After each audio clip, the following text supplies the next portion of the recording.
కర్ణాటక రాజకీయాలు తీవ్ర ఉత్కంఠ రేపుతున్నాయి.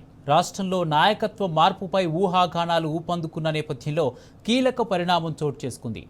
సీఎం పదవికి ఇవాళ సిద్ధరామయ్య రాజీనామా చేయనున్నారనే వార్తల వేళ గవర్నర్ దావర్చంద్ గెహ్లోట్ అందుబాటులో లేరు. ఆయన ముంబై వెళ్లినట్టు సమాచారం. దీంతో నాయకత్వ మార్పు మరింత ఆలస్యమయ్యే అవకాశాలు కనిపిస్తున్నాయి.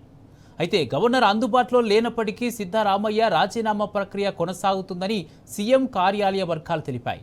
రాజీనామాను గవర్నర్ కార్యాలయంలో సమర్పిస్తారని వెల్లడించాయి. సిద్ధరామయ్య సీఎం పదవి నుంచి వైదొలుగుతుండటంతో ఆఖరిసారి మంత్రులు, ఎమ్మెల్యేలతో బ్రేక్ఫాస్ట్ మీటింగ్లో పాల్గొన్నారు. తదుపరి కార్యాచరణపై చర్చించారు. అయితే ప్రస్తుత పరిణామాలపై ఆయన మద్దతుదారులు ఆందోళనలు చేస్తున్నారు.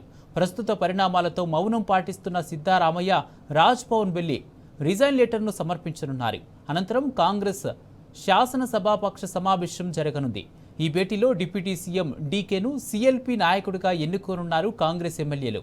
సీఎల్పీ ఆమోదం అనంతరం ఆ నిర్ణయాన్ని గవర్నర్కు తెలియజేస్తారు.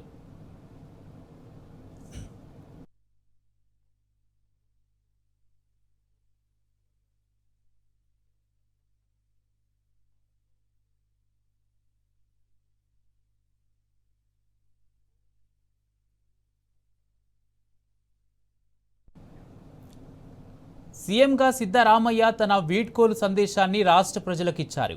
కర్ణాటక ప్రజల ఆశీర్వాదంతో అధికారంలోకి వచ్చి 3 ఏళ్లు పూర్తి చేసుకున్నట్లు, ఈ సమయంలో తమ ప్రభుత్వం గ్యారంటీ స్కీమ్ హామీలతో పాటు అనేక ప్రజాకర్షక పథకాలు అమలు చేసినట్లు తెలిపారు.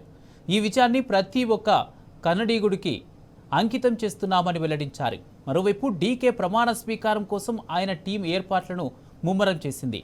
బెంగళూరు కంఠీరవ స్టేడియం లేదా విధానసౌధ ముందు ఈ నెల 30న ఆయన ప్రమాణ స్వీకార కార్యక్రమం జరిగే అవకాశం ఉంది.